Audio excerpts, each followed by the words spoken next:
Hey everyone, and welcome to This Explainer. If you're an 8th grader watching this, listen up, because today we are not just looking at another standard, run-of-the-mill assignment, not even close. Today, we're looking at you as creators. You're about to embark on a really exciting curation project. Think about it. Over the past year, you've poured your time, your energy, and your sheer creativity right onto the page. You've battled through writer's block, you've figured out how to craft some seriously compelling arguments, you've navigated the sometimes totally nerve-wracking waters of peer review, and you've discovered how to tell stories that actually resonate with people. Well, now it is time to gather all of that hard work, organize it with real intention, and get ready to showcase it to the world. But, before we get into the actual nuts and bolts of how to do this, let me ask you a quick question. What do you and your absolute favorite musician have in common? Seriously, think about it for a second. Well, you both produce work, sure. You both have a totally unique voice. But there is a very specific milestone every great artist reaches. It's a defining moment where they pause, they look back at a specific era of their career, and they compile the absolute best of what they've ever created. All right, let's get right into Section 1, your greatest hits album, Defining the Portfolio. So just like a recording artist looking back at a specific era of music to drop a compilation record, you are about to curate your very own top tracks, your writing tracks, that is. A writing portfolio is basically your personal greatest hits album, showcasing your absolute best work and your growth. And let me be clear, it is so much more than just a dusty folder for your old homework or some digital trash bin of past essays. You know the ones, that rough draft of a history report you completely forgot about, or that quick free write you did way back in October. No, this is a highly curated, deeply intentional record of your progress, your creativity, and your skills as a writer over the entire year. It's kind of like that amazing feeling when you finally step back and look at a completed 1,000-piece puzzle. You are the artist here, and these documents, they're your chart toppers. Moving on to Section 2, Why Curate a Portfolio? The Purpose Behind the Pages. Okay, so why are we actually doing this?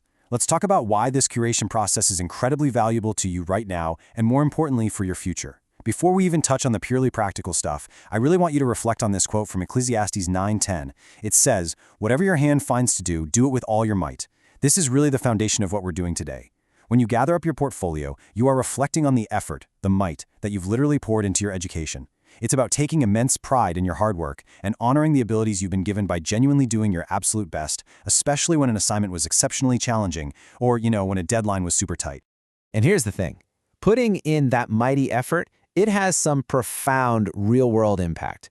Knowing how to actually choose and present your best work is a crucial skill that goes far, far beyond the walls of your 8th grade classroom. Think about school applications for specialized high schools or advanced academic programs, or consider academic competitions where you actually have to submit polished writing samples to judges. Let's even look ahead to future job opportunities. Imagine you're sitting in an interview for a summer internship or a cool volunteer position.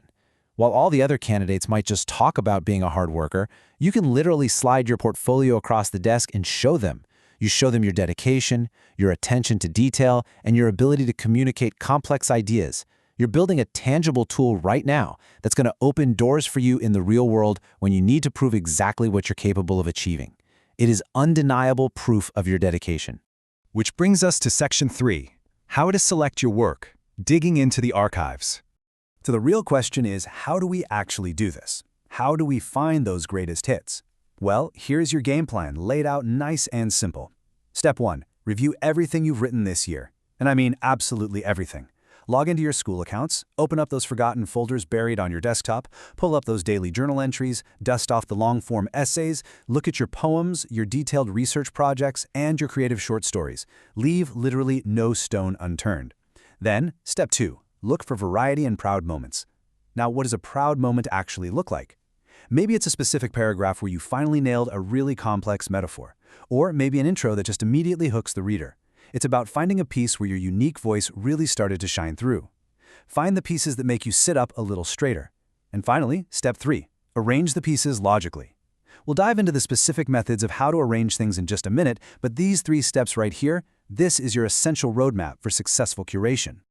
Let's zoom in on Step 2 for a second. Why is it so important to include different genres? Well, you've got 3 main pillars to keep in mind when showcasing your talents.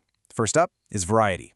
Including a persuasive essay, a short story, and a poem shows that you're a totally versatile writer who can seamlessly adapt to any style or audience.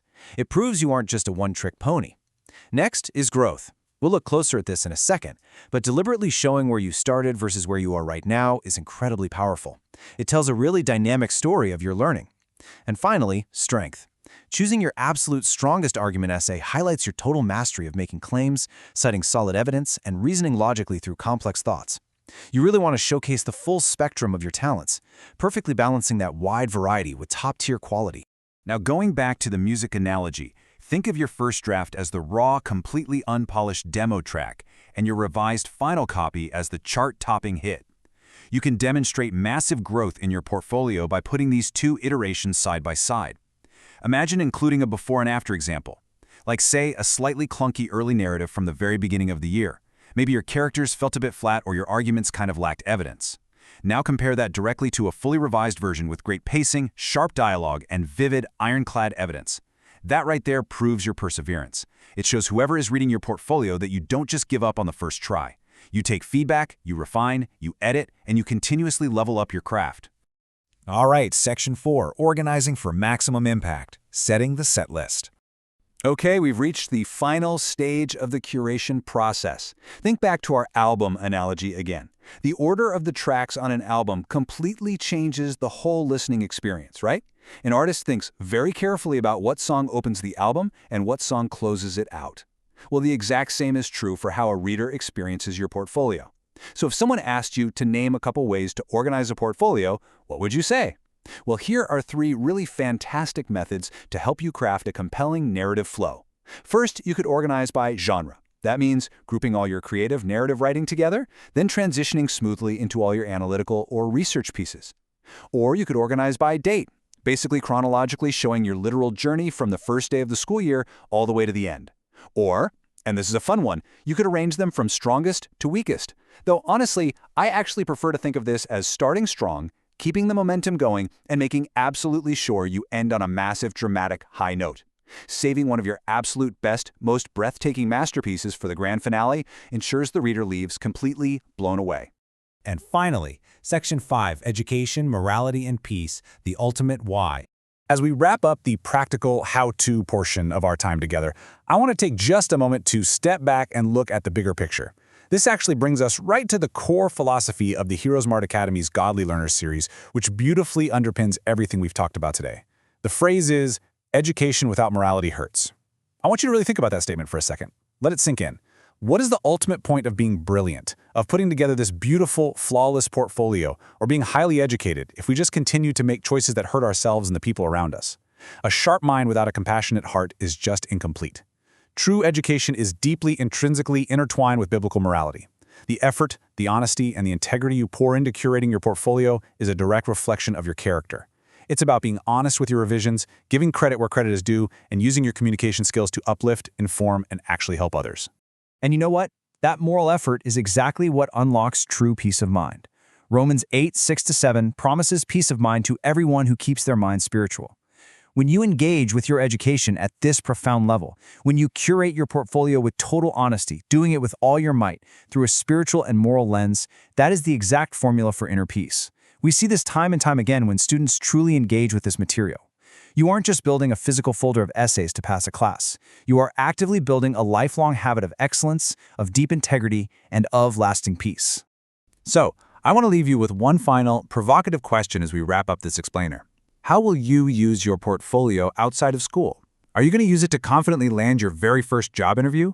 Or maybe to get accepted into your absolute dream academic program? Or hey, maybe you'll just keep it as a personal reminder of exactly how brilliantly capable you are the next time you face a tough challenge in life. You've got the tools. You have the tracks. Now it is time to step into the studio and put together your greatest hits. Thank you so much for joining me, and happy curating.